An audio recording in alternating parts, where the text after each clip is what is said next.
On the last night of March 2006, in a college bar packed with students celebrating the start of spring break, a young man walked through a doorway and simply stopped existing.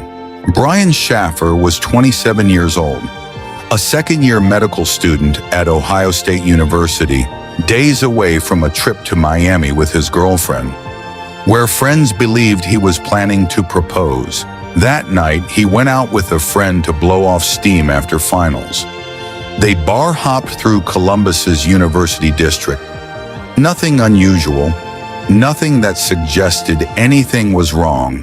Then at almost 2 a.m, a security camera caught him one final time walking back through the door of a bar called the Ugly Tuna Saloona. He never walked back out, at least not on any camera anyone has ever found. No struggle, no blood, nobody. No confirmed sighting since. Just a young man who, according to every camera covering every exit of that building, entered a room and never left it. From the very beginning, nothing about this disappearance made sense, and 2 decades later, it still doesn't. Before we continue, comment below, what do you think really happened to Brian Shaffer? To understand what happened to Brian Shaffer, you have to understand who he was before that night. He grew up in Pickerington, Ohio, the kind of place where everybody's kid goes to the same high school and everybody's parents know each other. He was tall, 6'2", with brown hair and hazel eyes, and friends described him as funny, outgoing, and a little stubborn when he wanted to be. He'd gone through Ohio State as an undergraduate. In 2004, he was accepted into OSU's College of Medicine. He'd already made it through the white coat ceremony. He was by every measure on track to become a doctor. But medicine wasn't his only passion. Friends say his real dream was music. He wanted to start a band. He loved Jimmy Buffett's laid-back island sound, and he was such a devoted Pearl Jam fan that he'd had their logo tattooed on his arm. In 2006, he met Alexis Wagoner, a fellow second-year med student. The relationship moved quickly, and by that spring, those closest to the couple believed Brian was planning to propose during an upcoming trip to Miami.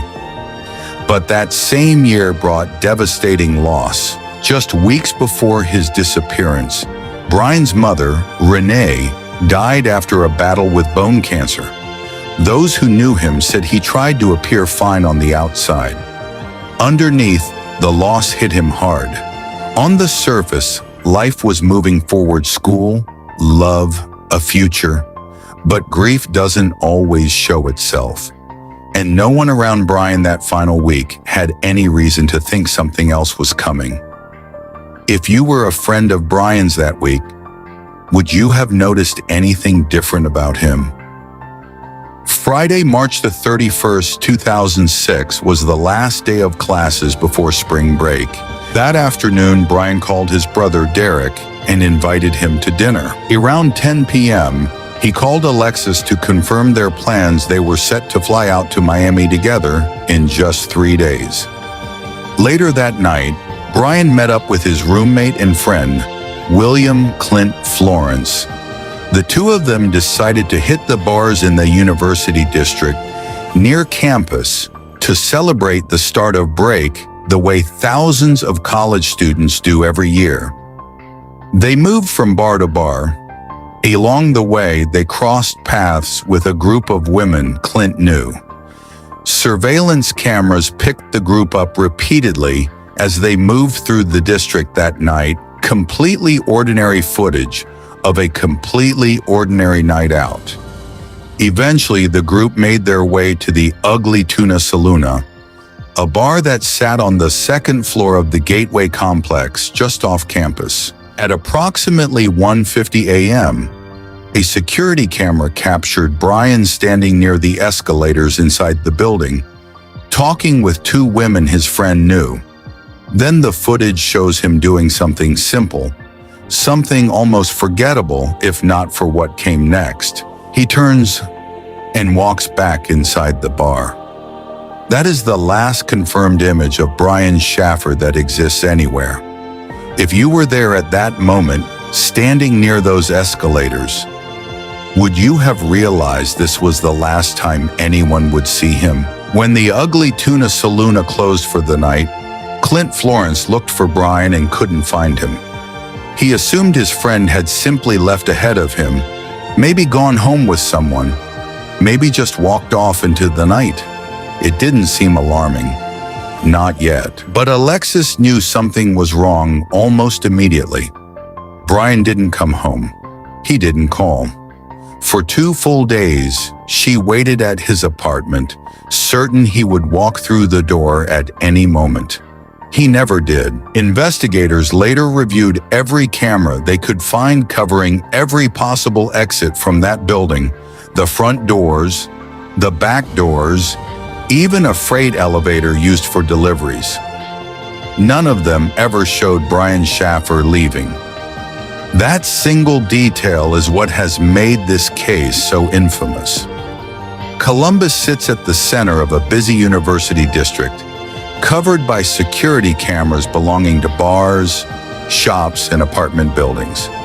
And somehow a 6'2", 170-pound man in a blue and green striped shirt managed to vanish from the middle of it without a single lens catching him walking away. Investigators have floated one narrow possibility, that Brian slipped out through an unmonitored freight elevator used for deliveries.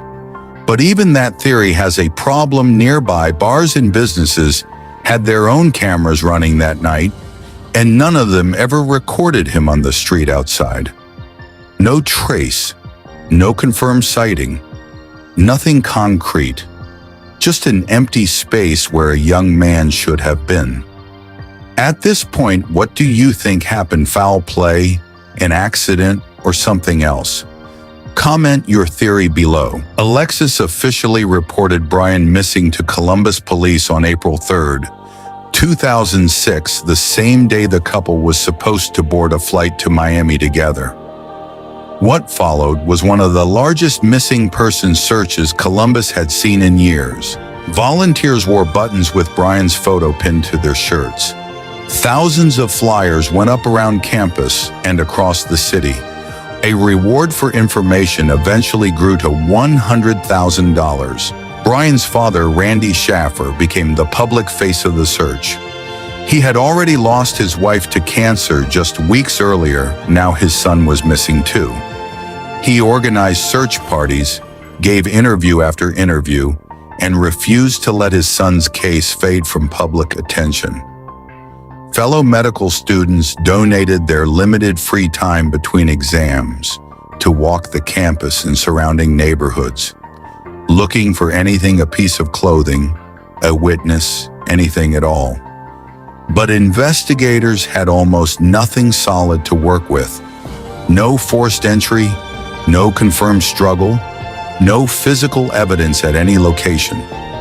No credible eyewitness who saw what happened after 1:50 a.m. Detectives interviewed everyone who had been at the bar that night, reviewed every second of usable camera footage, and searched the building itself. They came up with theories, but not answers. Tragically, Randy Shaffer would never learn what happened to his son. In 2008, 2 years after Brian vanished, Randy died in an accident at his home, still searching, still without closure, still wearing the button that read "Missing" for a son he never stopped looking for. Comment your theory: foul play, accident, voluntary disappearance. Something else entirely.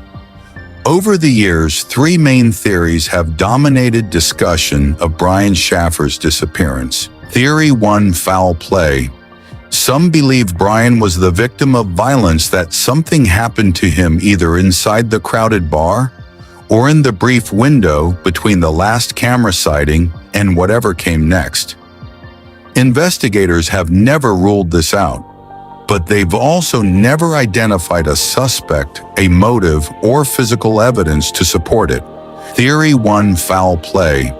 Some believe Brian was the victim of violence, that something happened to him either inside the crowded bar or in the brief window between the last camera sighting and whatever came next. Investigators have never ruled this out, but they've also never identified a suspect, a motive, or physical evidence to support it.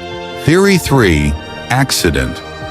A third theory suggests something happened that was never intended to be sinister, at all an accident, possibly involving the building itself, that was never discovered. But 2 decades of searches, including efforts inside the Gateway complex, have never produced a body or any physical evidence to support this either. Every theory has holes. Every theory raises new questions, and for 20 years, none of them have been confirmed. Over the years, the case has produced moments that seemed briefly like they might break it open. Tips have poured in from around the world, reported sightings in the Virgin Islands, rumors that Brian was living quietly under a new identity, stories that seemed to offer hope. Each one was investigated. Each one led nowhere. As recently as 2020, a photograph circulating online showed a man in Mexico who some believed resembled an age-progressed Brian Shaffer. The FBI examined it and determined it was not him. In 2021, authorities released an official age progression image showing what Brian might look like at over 40 years old, in the hope that it might jog someone's memory or help identify him if he were still alive somewhere. None of it has led to Brian. No confirmed sighting has ever held up. No credible new evidence has surfaced. Every lead that seemed promising eventually dissolved back into uncertainty. Be honest, do you think this case will ever be solved? Why or why not? Today, the disappearance of Brian Shaffer remains completely unsolved. Columbus police say the case is periodically reviewed, but as of the most recent updates, there have been no breakthroughs. The Ugly Tuna Saloona itself closed years ago. The building has changed since that night, but the mystery inside it never left. The case has been featured on true crime podcasts and television specials, keeping Brian's story in front of new audiences 2 decades after he vanished. Advocates who have worked with the Shaffer family say that even now, there is no sense of being any closer to the truth than investigators were in the earliest days of the search. For Alexis, for Brian's brother Derek, and for everyone who loved him, there has never been a body to bury, a confession to hear, or an explanation to accept. Only an empty space where a future should have been. Brian Shaffer's case is a reminder that some mysteries don't end neatly. A young man can walk into a crowded room full of witnesses and cameras and simply not walk back out. No evidence, no confession, no closure for 2 decades and counting. What makes this case so haunting isn't just the disappearance itself, it's the sheer impossibility of it. In a district covered by security cameras, surrounded by hundreds of people, Brian Shaffer became invisible. Somewhere, the truth about that night still exists. Whether it will ever surface is a question that has now outlived both of his parents, and one that his loved ones are still forced to live with every single day. If you had to solve this case, what would be your first step? Share your thoughts below. If you found this case as haunting as we did, don't forget to like this video, subscribe to Crime Vault, and turn on notifications so you never miss a new upload. We cover new true crime mysteries every week, unsolved disappearances, disturbing cases, and real investigations that remain unanswered to this day. And remember, some stories never truly end. They just fade into mystery.